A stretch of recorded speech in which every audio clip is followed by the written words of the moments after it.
So Nige, talk me through it. What's going on here? I wish I knew myself. We're planning on cycling on this old 1940s butcher's bike from Land's End to John O'Groats. 1,027 miles as the crow flies, kind of. I'm sure there'll be a few more miles thrown into it en route. We're raising money and raising profile for 4 different charities: Hire a Hero, Team Army, Walk on Wales, and the Ray Gravel and Friends Charitable Trust. When does it start? When does it finish? Where and when? Well, we've got to launch August the 15th in Parc y Scarlets, and then we head down to Land's End on the 17th, and we set off 8 a.m. on the 18th, Monday the 18th of August. And then 13 days later we finish on August the 30th up in John O'Groats. Why August the 30th? Because my mum passed away on August the 30th many years ago, so it's a bit of a memory for her as well. So you mentioned the 4 charities. Can you give us a little bit of information about what each of them do? I'll start with Hire a Hero. Hire a Hero, it's run by very, very close friends of mine, and it's about looking after past, present and future soldiers, both men and women, and helping them the transition from the military into the commercial market or into civvy life, finding jobs for them, supporting them wherever that support is needed. Team Army supports 43 different sports within the military, and it's not just for the Army, it's the Royal Navy, Royal Marines, and soon to be with the RAF as well. And they do a fantastic job, and they have ironically they have the biggest cycling club in the UK and growing, so hopefully quite a bit of support from cyclists en route. Walk on Wales, that's a new charity again.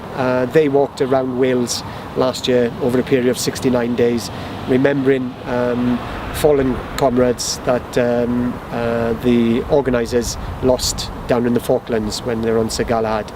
And again, they're all about looking after Welsh soldiers, so there's a big tie-in between those 3 charities. And then we have the Ray Gravel and Friends Charitable Trust. Obviously, it's chaired by Derek Quinnell, Scott Quinnell's dad, and it opens up the rugby industry, but also opens up the commercial market to help the soldiers into civilian jobs. So butcher's bike, talk me through why a butcher's bike of all the things. Well, it came about last year, and up in London, a few glasses of champagne, and there was a small cycle going from Chepstow to Chester in Wales, 130 miles, and I just piped up and said, I'll do it on a butcher's bike. And background of that is I'm an ex-butcher before I joined the forces, so there's a bit of a story to it all.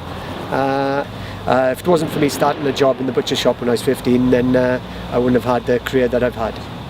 How much are you expecting or hoping to raise from this? We've set a target of £1 million. Quite ambitious, I think, but quite achievable as well. And it's all about spreading the word. And the more people that we can get talking about it, social media, then I think it's quite achievable. What training are you doing in preparation? Training was going good up until about 3 months ago, and then I had bilateral sciatica from some old injuries.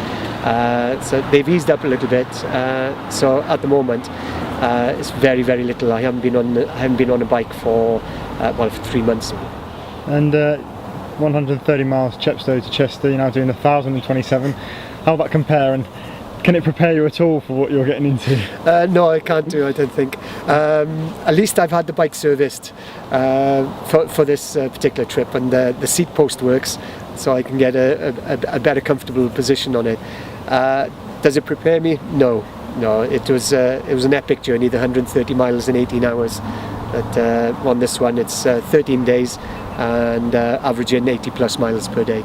So, which stage are you most, or leg are you least looking forward to? I understand that the Land's End to up is a lot of ascent. Is that the one you're most fearing? Probably the first 12 days. Yeah, the first 3 days, from what I've been told, is probably the worst.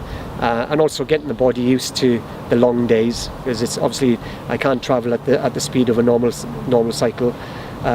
So they are going to be long days. We're hoping that 15, 16 hour days should see us through. So the first 3 days are going to be the epic, but who knows? I think 13 days is quite a challenge on this thing, especially if the wind is against us. I understand they'll be stopping up a number of rugby clubs. How much are you looking forward to that, and how important will the support from them be in making this happen? Yeah, the support from the rugby players and the rugby clubs themselves extremely important. Pushing it out onto their social media, getting some well-known faces to cycle with me during the morning, and just raise the profile and show people what such a good cause all four charities provide, but as a team of four, and how they can support each other. How will you be sleeping at night? If I can put a hammock up, if I can find some trees and put a hammock up, then I'll be sleeping in a hammock. Otherwise, it's a standard roll mat on the floor in a sleeping bag. And where can people donate and how? If we have a look on butchersbikechallenge.org.uk, and we've got our own website, keeping people up to date. There's a donate page on there, and there's also a text link there as well, if you have a look on there.